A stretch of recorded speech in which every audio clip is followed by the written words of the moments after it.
오늘 하나님이 우리에게 주신 말씀은 고린도후서 10장 1절부터 18절까지 말씀입니다. 나 바울은 그리스도의 온유하심과 관대하심을 힘입어서 여러분을 권면합니다. 내가 얼굴을 마주 대하고 있을 때에는 여러분에게 유순하나 떠나 있을 때에는 여러분에게 강경하다고들 합니다.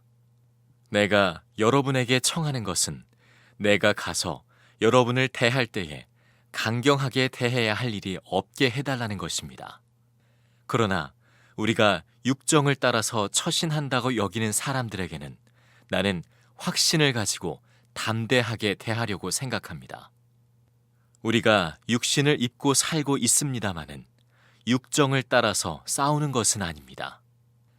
싸움에 쓰는 우리의 무기는 육체의 무기가 아니라 하나님 앞에서 견고한 요새라도 무너뜨리는 강력한 무기입니다. 우리는 궤변을 무찌르고 하나님을 아는 지식을 가로막는 모든 교만을 쳐부수고 모든 생각을 사로잡아서 그리스도께 복종시킵니다. 그리고 여러분이 온전히 순종하게 될 때에는 우리는 모든 복종하지 않는 자를 처벌할 준비가 되어 있을 것입니다. 여러분은 겉모양만 봅니다. 누구든지 자기가 그리스도께 속한 사람이라고 확신한다면 자기가 그리스도께 속한 사람인 것과 같이 우리도 그리스도께 속한 사람이라는 것을 다시 한번 스스로 명심해야 할 것입니다. 주님께서 우리에게 주신 권위를 내가 좀 지나치게 자랑했다고 하더라도 그 권위는 주님께서 여러분을 넘어뜨리라고 주신 것이 아니라 세우라고 주신 것이므로 나는 부끄러울 것이 없습니다. 나는 편지로 여러분에게 겁을 주려고 하는 것처럼 보이고 싶지는 않습니다. 바울의 편지는 무게가 있고 힘이 있지만 직접 대할 때에는 그는 약하고 말주변도 변변치 못하다 하고 말하는 사람들이 있습니다. 이런 사람들은 우리가 떠나 있을 때에 편지로 쓰는 말과 함께 있을 때에 행하는 일 사이에는 아무런 차이가 없다는 것을 알아야 합니다.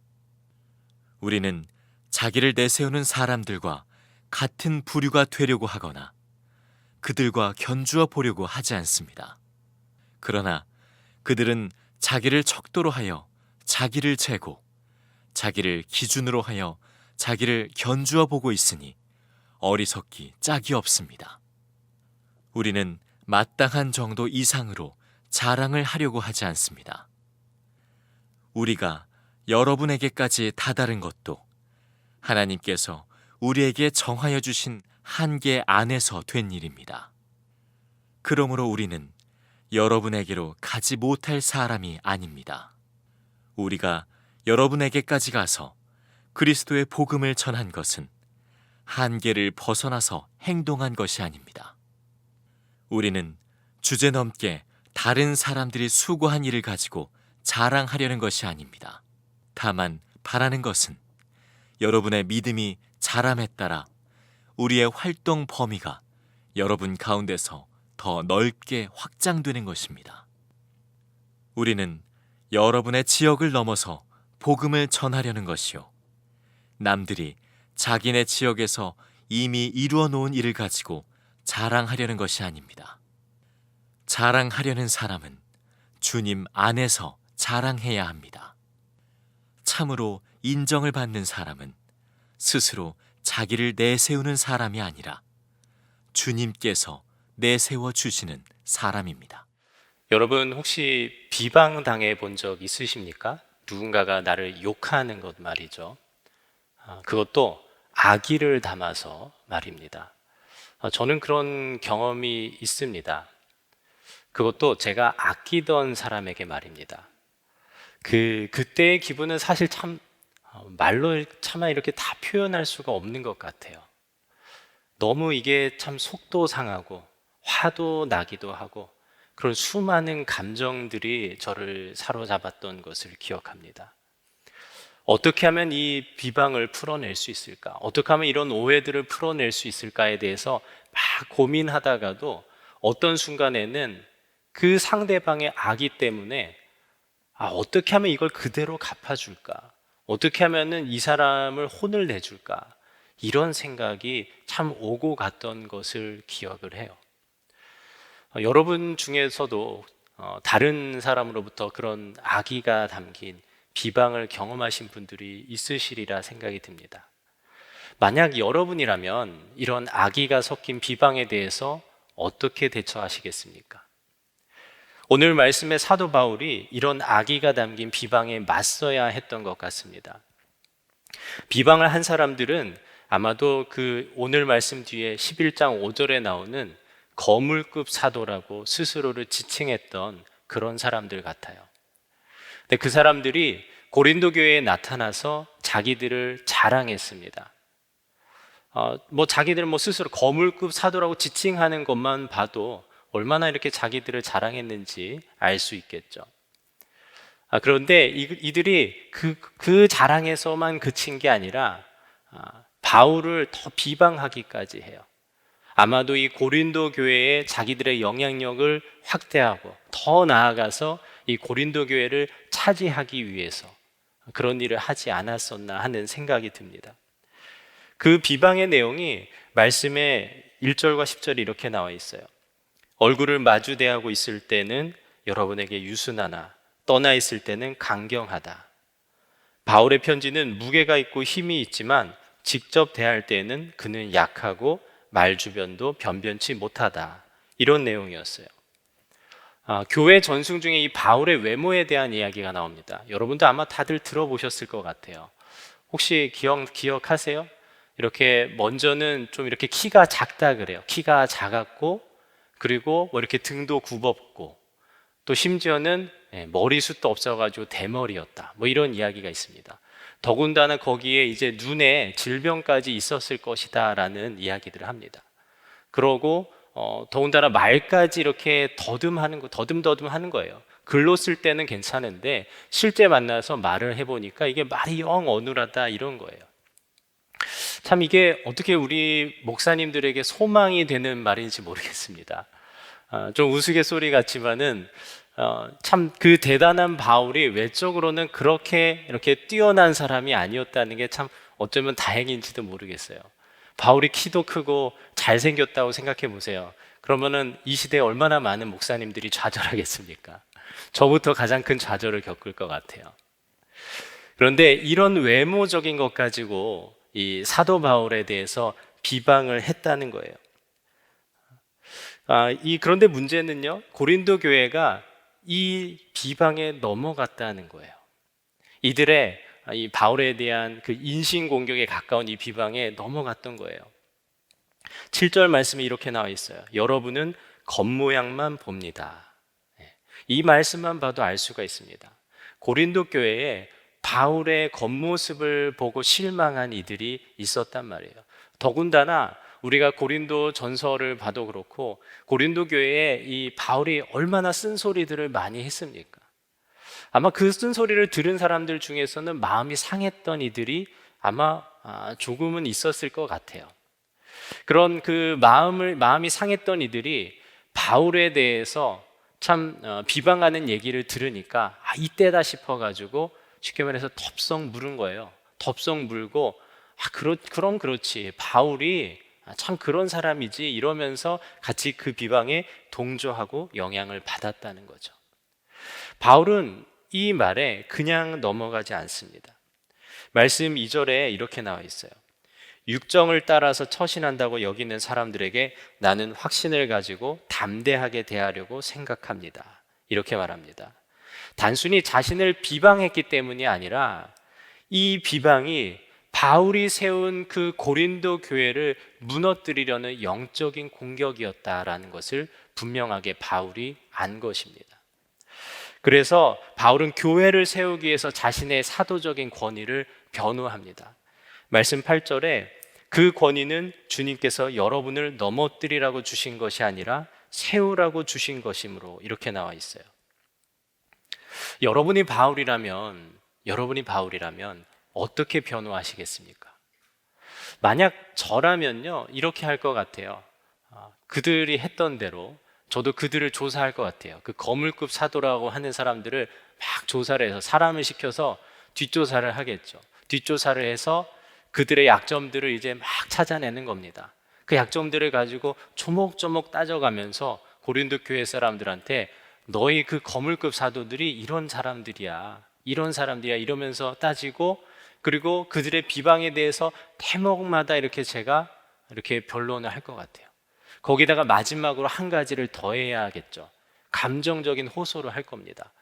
내가 여러분을 어떻게 세웠는데, 내가 고린도 교회를 어떻게 세웠는데 여러분이 나한테 어떻게 이럴 수가 있습니까? 이런 이야기까지 할 것 같아요. 이게 사실은 일반적인 변호 방법입니다. 그런데 바울은 이런 일반적인 방법으로 이들과 싸우지 않습니다. 12절에 이렇게 나와 있어요. 우리는 자기를 내세우는 사람들과 같은 부류가 되려고 하거나 그들과 견주어 보려고 하지 않습니다. 그러나 그들은 자기를 척도로 하여 자기를 재고 자기를 기준으로 하여 자기를 견주어 보고 있으니 어리석기 짝이 없습니다. 이 자칭 거물급 사도들처럼 자신들을 내세우거나 자랑하는 방법 대신 완전히 다른 방법을 써요. 근데 이 구체적인 방법이 오늘 말씀 3절에서 5절에 이렇게 나와 있어요.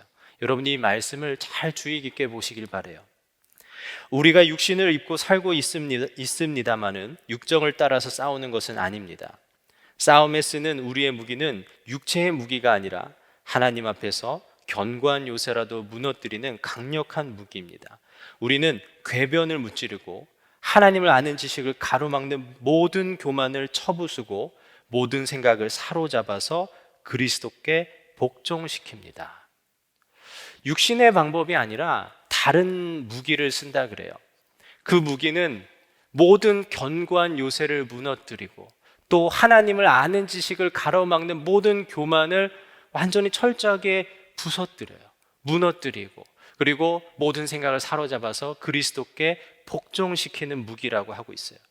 그 무기가 바로 뭘까요? 바로 예수 그리스도의 십자가 복음입니다. 폴 워셔 목사님이라고 여러분 들어보신 적이 있을 겁니다. 이 폴 워셔 목사님이 말씀 중에, 설교 중에 이런 얘기를 하셨습니다. 제가 만약에 이 말씀을 전하는데 늦었다고 생각을 해보세요. 그럼 주최 측이 제게 이런 얘기를 할 겁니다. 폴 형제님, 도대체 이렇게 늦으시면 어떡합니까? 그러면 제가 이렇게 얘기할 거예요. 죄송한데 저를 용서해 주셔야 돼요. 왜냐하면 제가 여기에 이제 고속도로를 타고 운전해서 오고 있는데 갑자기 길을 가다가 타이어가 펑크가 난 거예요. 타이어가 펑크가 나서 어떻게 해야 되겠어요? 수리를 해야겠죠. 그래서 길가에다가 세워놓고 이제 수리를 열심히 하고 있었습니다. 수리를 하고 있는데 갑자기 나사 하나가 떨어져가지고 도로 한가운데로 굴러간 거예요. 그런데 제가 그 고속도로 한가운데라는 것을 깜빡하고서 그 나사를 주우러 도로 한복판으로 나갔습니다. 그런데 그때 옆에 소리가 나서 돌아보니까 10m 앞에서 30톤짜리 트럭이 저를 향해 다가오고 있는 거예요. 어떻게 됐을까요? 그 트럭이 저를 밟고 지나갔습니다. 그래서 그 뒷수습을 하다가 제가 늦었습니다.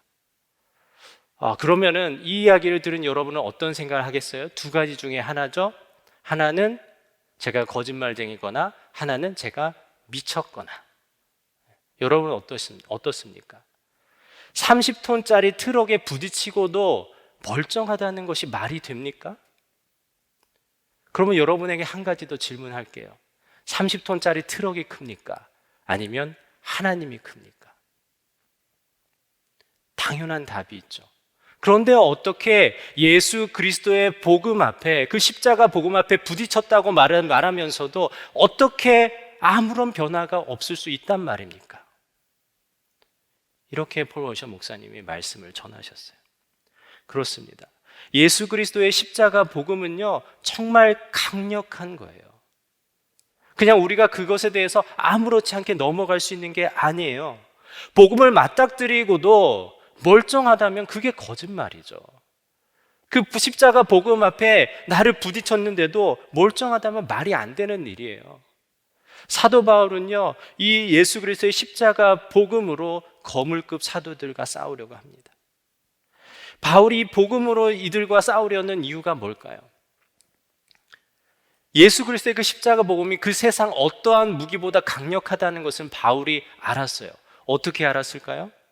그가 그 복음에 부딪혔기 때문이에요.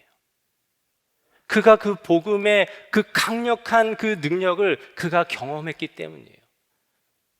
그 복음 때문에 그의 견고한 요새가 무너지고 그의 모든 교만과 자랑이 철저하게 무너뜨림을 당했기 때문에 그는 그 십자가 복음으로 싸우는 것입니다.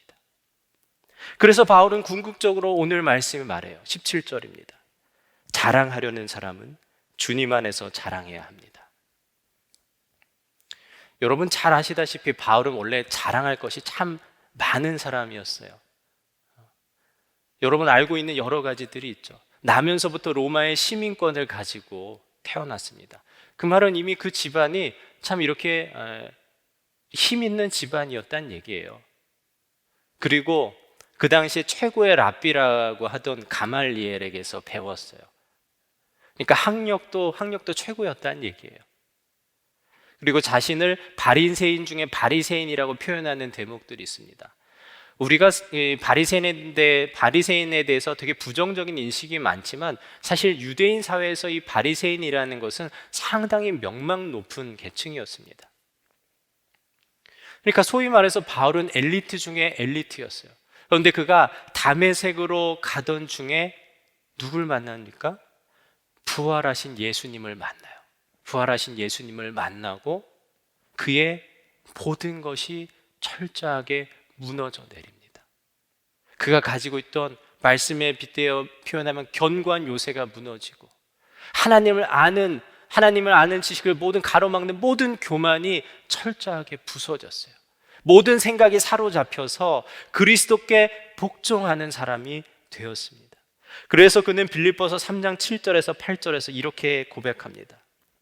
그러나 무엇이든지 내게 유익하던 것을 내가 그리스도를 위하여 다 해로 여길 뿐더러 그를 위하여 모든 것을 잃어버리고 배설물로 여김은, 이렇게 고백하는 거예요. 그런데 그렇게 예수님을 만나고 변화된 후에도 사실 바울이 사도로서 자랑할 것이 얼마나 많습니까?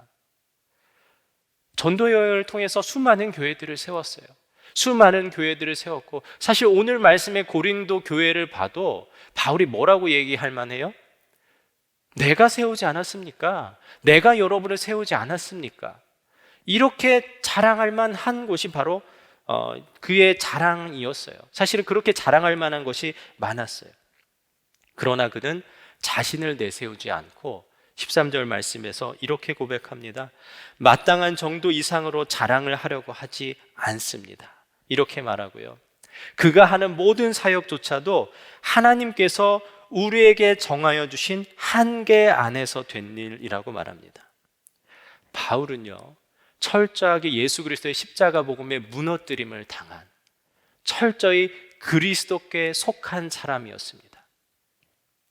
그렇기 때문에 그는 자신을 향한 그 악한 비방에도 불구하고 자신을 변호하거나 자랑하는 것이 아니라 주님 안에서 자랑해야 합니다 라고 말하는 것입니다. 여러분, 지금 우리는 그 어떠한 때보다 자아가 충만한 시대를 살고 있어요. 지금 코로나 상황과 맞물려서 온라인상의 그 1인 미디어가 급증하고 있습니다. 다들 그 온라인 방송을 하는 사람들이 점점 많아지고 있어요. 온라인상에서 자기를 드러내는데 혈안이 되어 있다는 얘기예요. 그런데 말이죠, 여러분, 이러한 자아 충만의 현상이 우리 교회 안에도 그대로 있다는 것을 여러분 아십니까? 뭐 때문에 이런 얘기를 드릴까요? 소위 교회 안에서 서운하다, 섭섭하다 이런 분들이 종종 있으십니다. 그런데 이 서운함과 섭섭함의 이유가 뭘까요? 그 원인을 잘 보면요, 결국엔 나예요. 나에 대해서 인정해 주지 않고 나를 사랑해 주지 않고 또 나에 대해서 누군가가 이렇게 좀 비판을 하고 낮게 보는 그런 모습들에 참지 못한다는 것이죠. 뭐 예를 들면 이런 거예요. 우리 목사님은 아무개 권사님, 아무개 집사님만 예뻐해. 나는 예뻐하지 않아. 이런 이야기들을 하면서 자기에 대해서 건드리는 것을 참지 못한다는 겁니다. 그런데 여러분, 오늘 말씀처럼 비방이라도 당해봐요. 어떻게 될까요? 정말 난리가 날 겁니다. 난리가 날 거예요. 어떻게든 그 사람을, 사실 또 대놓고 하진 않아요. 어떻게 하면 교묘하게 그 사람을 무너뜨릴 수 있을까? 어떻게 하면 교묘하게 그 사람에게 갚아줄 수 있을까를 생각하게 됩니다. 이게 믿지 않는 사람들 이야기입니까? 아닙니다. 우리의 얘기입니다. 여러분, 또 한 가지 생각해 볼 것이 있어요.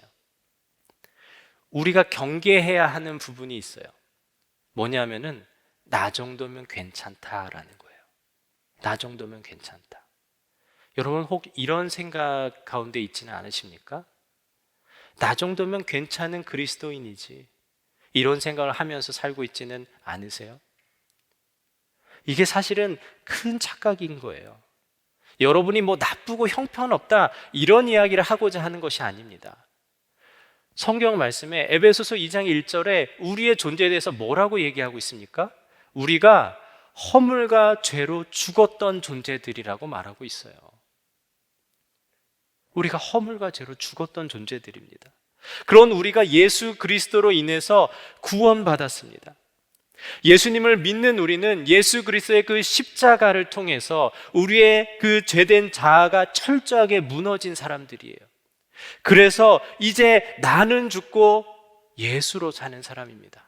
그런데 그런 우리가 어떻게 나를 자랑하겠습니까? 여러분, 혹 예수님을 믿으면서도 아직까지 이 자아의 문제가 해결되지 않았다면은, 나를 여전히 자랑하고자 하는 마음, 내가 괜찮다라는 그 착각에 있다면은 여러분, 우리는 점검해 봐야 합니다. 여전히 내가 가진 세상의 것을 자랑하고 있지는 않은지, 혹은 그 이생의 자랑, 세상의 자랑은 사라졌는데 내 신앙의 경력과 직분과 사역 등을 가지고 자랑하고 있지는 않은지 우리는 점검해 봐야 돼요. 내가 정말 예수 믿는 사람인가? 왜냐하면 성경에서는요, 나를 자랑하는 것이 곧 영적인 죄라고 말하고 있어요. 창세기에 나오는 아담과 하와의 타락만 봐도 그렇습니다. 여러분, 뱀이 그들을 어떻게 유혹해요? 3장 5절에 이렇게 나와 있어요. 하나님은 너희가 그 나무 열매를 먹으면 너희의 눈이 밝아지고 하나님처럼 되어서 선과 악을 알게 된다는 것을 아시고 그렇게 말씀하신 것이다. 뱀의 꼬임이에요. 넘어갔어요. 아담과 하와가 넘어갔어요. 그런데 그 넘어간 그들 안에 어떤 마음이 있었다는 거예요? 나의 눈이 밝아져서 내가 하나님과 같이 되고자 하는 마음이 있었다는 거예요. 하나님이 계셔야 하는 자리가 있어요. 하나님이 계셔야 하는 그 자리에 하나님 대신에 나를 갖다 놓는 것, 이것이 바로 죄입니다. 한 가지 더 살펴볼까요? 창세기 11장에 보면 여러분 너무 잘 아시는 바벨탑 사건이 나옵니다.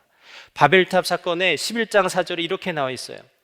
그들은 또 말하였다. 자, 도시를 세우고 그 안에 탑을 쌓고서 탑 꼭대기가 하늘에 닿게 하여 우리의 이름을 날리고 온 땅 위에 흩어지지 않게 하자, 이렇게 얘기합니다. 노아 홍수 이후에 사람들이 이제 번성하기 시작하면서 시날 그 평지라는 곳에 모여가지고 도시를 건설해요. 도시를 건설하고 나서 그들이 이렇게 탑을 쌓기 시작합니다. 탑을 쌓으면서 그들이 했던 말이 뭐라고 그래요? 탑 꼭대기가 하늘에 닿게 하여 우리의 이름을 날리자, 이렇게 얘기했어요. 자신들을 드러내고 자신들을 자랑하고자 하는 마음이 그들에게 있었어요. 그래서 그들의 시도를 하나님께서 언어를 흩으심으로 완전하게 그 시도를 무너뜨리셨습니다. 이 창세기에 나오는 두 가지 말씀만 봐도 그래요. 여러분, 자랑하고자 하는 마음, 나를 자랑하고자 하는 그 마음이 곧 죄라는 것을 알 수 있어요. 성경 곳곳에 나와 있습니다. 사도 바울은요, 이 사실을 분명하게 알았습니다. 그런데 문제가 뭐예요? 우리가 예수님을 믿음으로 의인이 되었고 나는 죽고 예수로 사는 그 삶이 이미 우리에게 주어졌고 그것이 실제 일어난 사건 사건임에도 불구하고 여전히 우리 안에 자아가 해결되지 않은 채로 자아가 살아있는 것처럼 그렇게 지낸다는 거예요. 나를 주장하는 그 육신의 연약함 가운데 산다는 것입니다. 그래서 예수님을 믿으면서도 여전히 자아의 문제가 해결되지 않은 채 살아가는 분들이 너무나도 많습니다. 어떤 선배 목사님이 이런 이야기를 해주셨습니다. 목사들의 이 영적인 상태가 위험하다라는 것을 나타내는 증거가 있다는 거예요. 그런 현상들이 있다는 거예요. 그 목사님의 말 속에서 이 목사님이 영적인 상태가 위험하구나라는 것을 알 수 있는 그런 워딩들이 있다는 거예요. 뭐냐면은 계속해서 내가 뭘 했습니다. 여러분, 내가 이걸 했어요. 내가 저걸 했어요. 이런 이야기를 하는 거예요. 뭐 예를 들면 이런 게 있을 수 있겠죠. 여러분, 제가 이번에 이런 걸 만들었어요. 여러분, 제가 이런 걸 참 잘해요.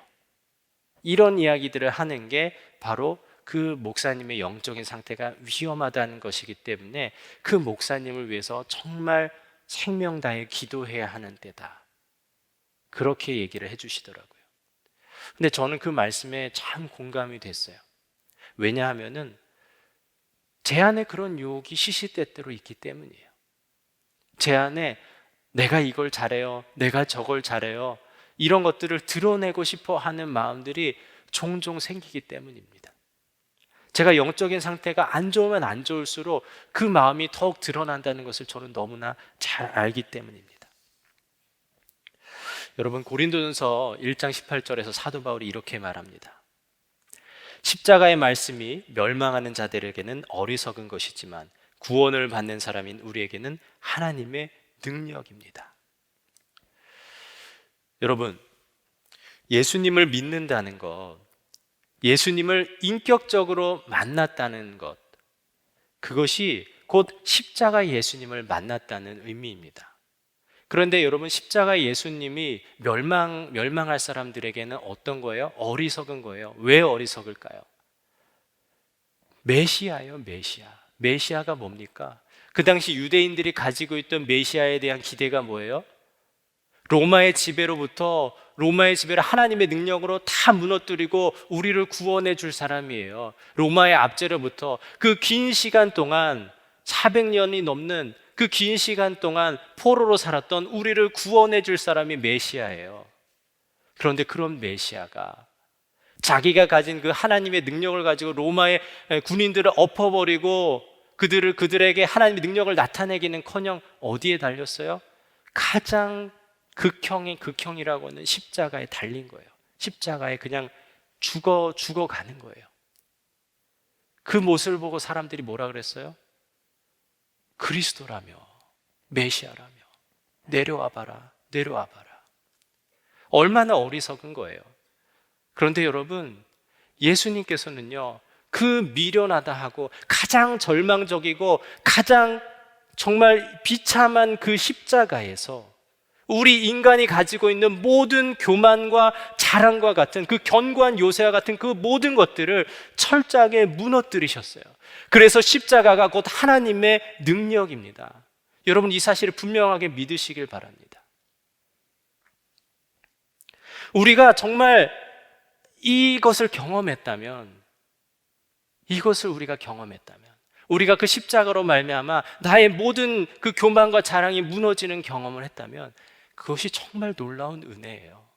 하나님께서 우리에게 베풀어 주신 정말 큰 은혜가 바로 그 십자가에서의 무너짐입니다. 여러분, 사도 바울은 그것을 경험했어요. 그렇기 때문에 그 복음을 가지고, 세상의 무기가 아닌 복음을 가지고 그 거물급 사도들을 이렇게 대처하는 것이죠. 우리도 마찬가지예요. 우리가 그 십자가 복음을 경험했다면 세상적인 무기가 아니라 그 복음을 가지고 싸우게 됩니다. 누군가 나를 비방한다고 해서, 누군가 나의 자존심을 건드린다고 해서, 누군가 나를 계속해서 괴롭힌다고 해서 내가 가진 것으로 똑같이 악의를 가지고 대항할 수 없게 된다는 것이죠. 십자가 복음으로 나아가게 되고요, 더 이상 나를 자랑할 수 없게 됩니다. 예수 그리스도 안에서 자랑하게 된다는 겁니다. 주님께서 우리에게 정해주신 그 한계와 그 허락하심 안에서 철저히 순종하게 된다는 것이죠. 어떤 목사님이 코로나19가 한국교회의 민낯을 드러낸다고 하셨어요. 그리고 우리 유기성 목사님께서 지금 이 어려운 때에 교회만 다니는 사람으로 남으면 안 된다라는 말씀을 전해주셨습니다. 하나님께서 오늘 여러분에게 질문하고 계세요. 여러분에게 질문하고 계십니다. 여러분은 교회만 다니는 사람인가? 아니면 예수 믿는 사람입니까? 오늘 말씀의 표현으로 다시 질문해 드려볼까요? 여러분은 나를 자랑하는 사람입니까? 아니면 주님 안에서 자랑하는 사람입니까? 목사 부부 수련회 때 한 사모님께서 이렇게 고백을 해주셨어요. 그 고백을 함께 나누려고 합니다. 지금 저의 마음은 하나님의 부흥을 경험하고 있는 것 같습니다. 충만해서가 아니라 너무 밑바닥까지 저 자신을 보게 하셔서 하나님의 부흥이 임하고 있구나를 깨닫게 됩니다. 내가 이런 사람인 것을 알아차리게 하시는데 너무 수치스럽고 비참하기까지 했습니다. 자기 영광, 자기 자랑, 자기 사랑, 자기 기쁨, 자기 만족. 선한 목자교회에서 나는 죽고 그 예수로 사는 복음을 10년째 듣고 배우고 살고 있다고 믿고 있었는데 제가 너무 복음적이지 않은 거예요. 나에게도 남편에게도 또 아이들에게도 공동체 사모님들에게도 그 사실이 드러나서 정말 너무 괴롭고 저의 믿음이 흔들릴 정도로 정말 너무 힘들었습니다. 그런데 비로소 십자가의 예수님이 바라봐지고 의지하게 되었습니다. 그 십자가가 너무 영광스럽게 저에게 다가왔고 너는 나의 교회라, 너는 나의 영광이라 말씀하시는 주님 앞에 참 많이 울면서 예수님 위에 살겠다라는 마음의 간절함이 다시금 솟구쳐 올라왔습니다. 저는 지금도 여러 작고 많은 갈등 가운데 놓여 있고 또 소소한 많은 선택들이 제 앞에 있습니다. 주님의 뜻대로 가는 과정이 저는 너무 참 치열합니다. 그러나 한 가지 하나님이 허락하신 말씀은 아버지의 사랑으로 기준 삼아 모든 것을 결정하고 선택하라 말씀하십니다. 그래서 저는 지금 부흥의 때를 겪고 있고 하나님의 부흥을 경험하고 있습니다. 여러분 어떻습니까? 참 은혜가 되시죠? 저도 말씀을 준비하면서 이번 주 이와 비슷한 경험을 했습니다. 이제 말씀을 전해야 하는데 저 자신이 말씀을 전할 자격이 너무 없다라는 게 너무 강하게 다가오더라고요. 그 사실이 너무 절절하게 깨달아져서 정말 비참해지는 겁니다. 어떻게 내가 말씀을 전할 수가 있을까?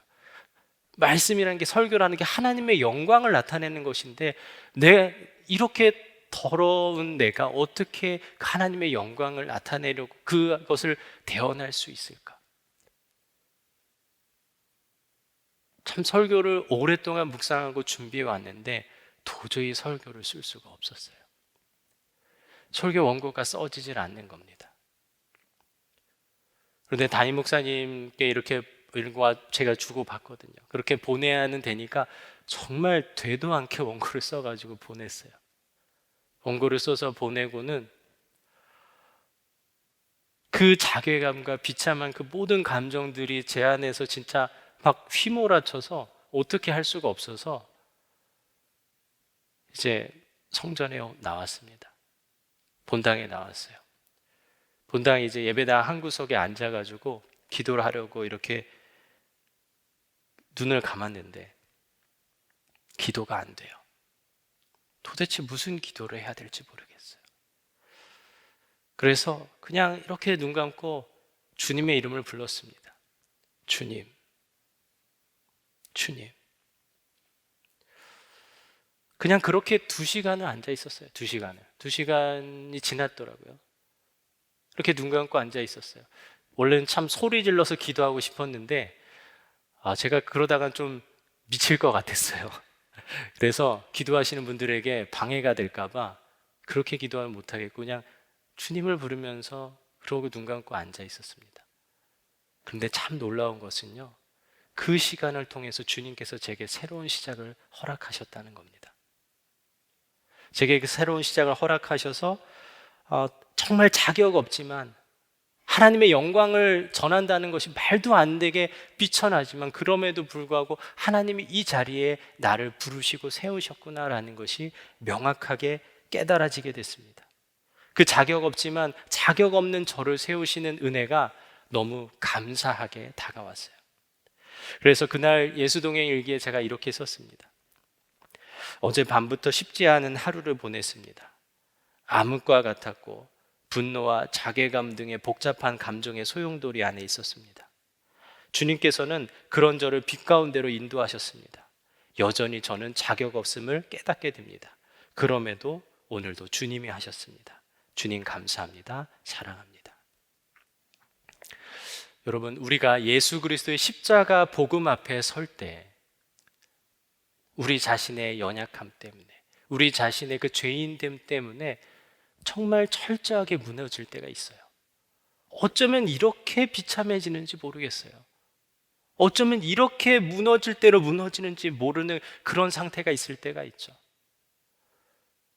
주님이 아니면 안 됩니다. 정말 주님이셔야만 합니다라고 고백할 수밖에 없는 그런 때가 있습니다. 그런데 그 무너진 상태가 오히려 하나님의 부흥의 시작임을 여러분 믿으시기 바랍니다. 여러분, 내가 무너지고 없어지는 것이 절망으로 남는 것이 아니에요. 이것이 절망으로만 남는 것이 아니라 오히려 그 절망이 주님만 드러나는 소망으로 바뀌게 되는 것입니다. 여러분 안에 이런 경험이 있으십니까? 여러분 안에 이런 경험이 있다면, 혹 지금도 이런 어두운 터널과 같은 그 시간을 지나고 있다면 여러분은 소망 있는 자입니다. 여러분이 그 십자가 복음 앞에 있기 때문이에요.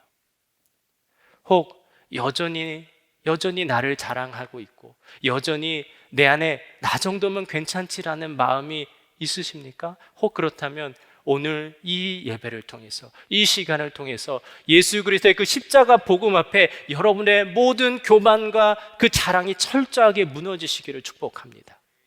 이것이 진정한 축복입니다. 사랑하는 성도 여러분, 사도 바울은요, 자랑하려는 사람은 주님 안에서 자랑하라고 권면합니다. 예수 그리스도의 그 십자가 복음 앞에서 철저하게 무너진 사람만이 주님 안에서 자랑할 수 있고요, 주님만 자랑할 수 있습니다.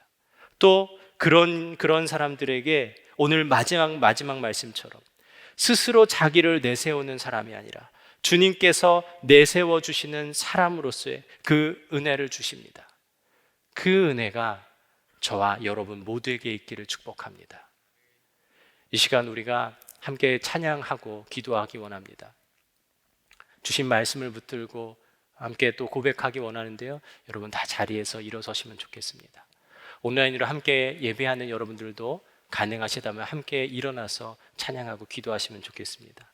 자격 없는 우리를 완전케 하시는 그 주님을 함께 찬양하시겠습니다.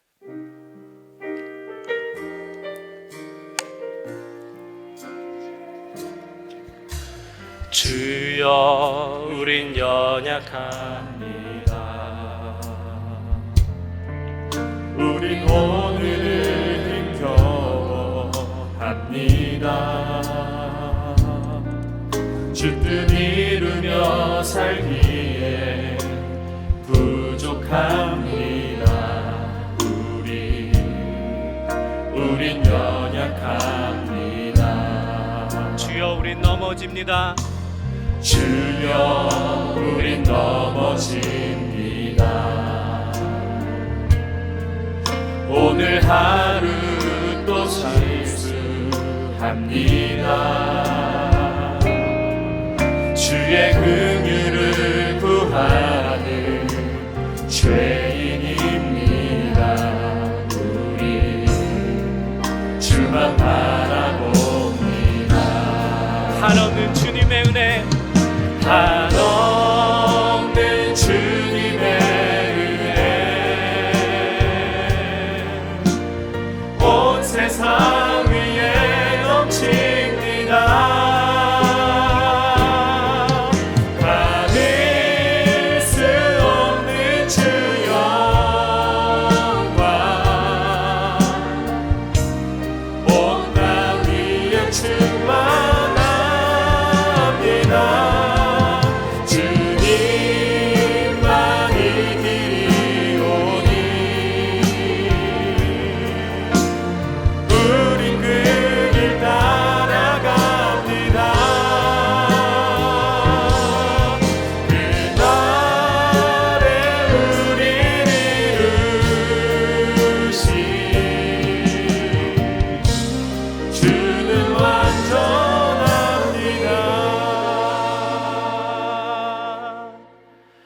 시간 우리가 함께 기도하기 원합니다.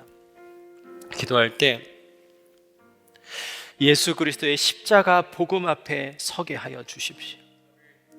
십자가 복음 앞에서 나의 모든 견고한 요새와 교만과 자랑이 철저하게 무너지게 하소서. 십자가 복음으로 인해 나는 죽고 예수로 사는 삶이 실제가 되게 하여 주시옵소서. 연약한 나를 자랑하려고 애쓰는 삶이 아니라 완전하신 주님 안에서만 자랑하는 삶이 되게 하여 주십시오. 그렇게 이 시간 우리가 주님의 이름을 한번 부르고 함께 기도하겠습니다. 주여,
하나님 아버지, 주의 말씀 주시니 감사합니다.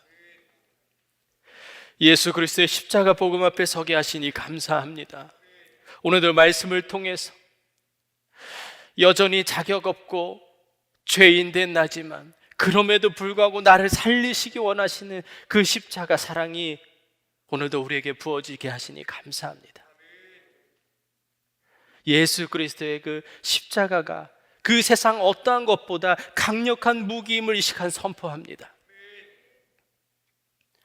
우리의 모든 견고한 요새를 무너뜨리고 하나님을 아는 지식을 가로막는 모든 그 교만을 쳐부수고 모든 생각을 사로잡아 그리스도께 복종하시는 그 은혜가 오늘 예배하는 우리 모두에게 있게 하여 주시옵소서.